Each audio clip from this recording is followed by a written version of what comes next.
عورت اور مرد کی نماز میں بہت فرق ہے. عورت اور مرد کی نماز میں کوئی ایک فرق بھی کتاب و سنت سے ثابت نہیں ہے. عورت کا سجدہ بھی اسی طرح ہی ہوگا. عورت کا سجدہ اس طرح نہیں ہوگا. عورت کا سجدہ اس طرح نہیں ہوگا. عورتیں جو سمٹ کر نماز پڑھتی ہیں ان کی نماز درست نہیں ہے. استغفر اللہ. ہمارے ہاں رفع دین جو ہے نا وہ آپ صلی اللہ علیہ وسلم سے ثابت تو ہے، لیکن افضل یہ ہے کہ رفع دین نہ کریں. عورت نہ کرے کہ مرد بھی نہ کرے. افضل کا فتویٰ مفتی صاحب کو دینے کا حق کس نے دیا ہے؟ بہت سیریس. آپ لوگوں کی نمازیں خراب کروا رہے ہیں. نہیں، نماز خراب نہیں کرا رہا. آپ مرد عورت کی نماز میں فرق کر کے آپ عورتوں کا نبی کوئی اور علیحدہ سے بنا رہے ہیں. 3 انگلیاں یا 4 انگلیاں پاؤں کے درمیان میں، اس کی کیا دلیل ہے؟ کوئی ہے؟ مردوں کے لیے عورتوں کے لیے کوئی دلیل ہے ایسی؟ مصعب، عورت کے مسائل میں سطر کا احکام ہے، جیسے سر کا ڈھانکنا.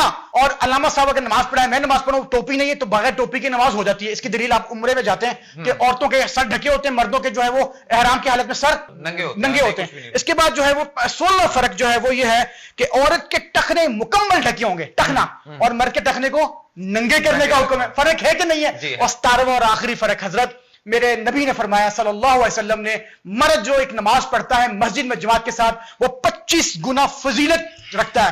اور عورت جب جو ہے کسی کال کوٹری میں یا ایسی جگہ جو بالکل تنہائی والی جگہ ہو وہاں نماز پڑھتی ہے، اکیلی پڑھتی ہے، اس کو 25 گنا اس کو فضیلت کا ثواب ہے.